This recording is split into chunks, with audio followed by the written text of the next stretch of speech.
देखिए बच्चों, income expenditure का खतरनाक सवाल है, हम इसे कैसे मिनटों में उड़ाएंगे। इसमें बोला है कि टोटल इनकम 72,000 है किसी फैमिली की, एक्सपेंडिचर का रेशियो ये है, प्रतिशत है। यदि एक्सपेंडिचर का प्रतिशत ये है तो 80% को अगर मैं फ्रैक्शन में कन्वर्ट करूँगा तो 4/5 आएगा। ये 4/5 हमें क्या बताना चाह रहा है कि अगर 5 उसकी इनकम है तो 4 उसका एक्सपेंडिचर है, तो उसकी सेविंग कितनी हो जाएगी बेटा, यहाँ पे 1 के बराबर हो जाएगी। सिमिलरली 85% को अगर फ्रैक्शन में करेंगे तो कितना आएगा, 17/20। तो इस केस में सेविंग कितनी हो जाएगी उसकी, 3 के बराबर। 75% को फ्रैक्शन में करेंगे तो कितना आ जाएगा, ये आएगा 3/4। तो इसमें सेविंग कितनी हो जाएगी, 1 के बराबर।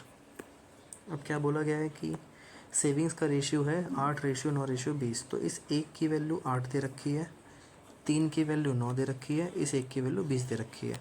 तो अगर इस 1 को मुझे 8 बनाना है तो पूरे में 8 का मल्टीप्लाई करना पड़ेगा। 5 का 8 बनाएंगे तो कितना हो जाएगा, मल्टीप्लाई करेंगे तो 40।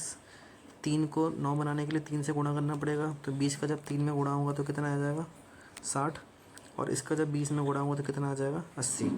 यानी हमारी जो टोटल इनकम है वो कितनी हो जाएगी, 180 के बराबर। यही टोटल इनकम हमें सवाल में कितनी दे रखी है, इस 180 की वैल्यू सवाल में दे रखी है कितनी, 7200। किससे मल्टीप्लाई किया गया है, 40 से। किसकी वैल्यू पूछी गई है, सेकंड फैमिली की। तो सेकंड फैमिली की इनकम हमारे पास अब कितनी है, 60। 60 को जब 40 से करेंगे तो कितना उत्तर आ जाएगा, 2400।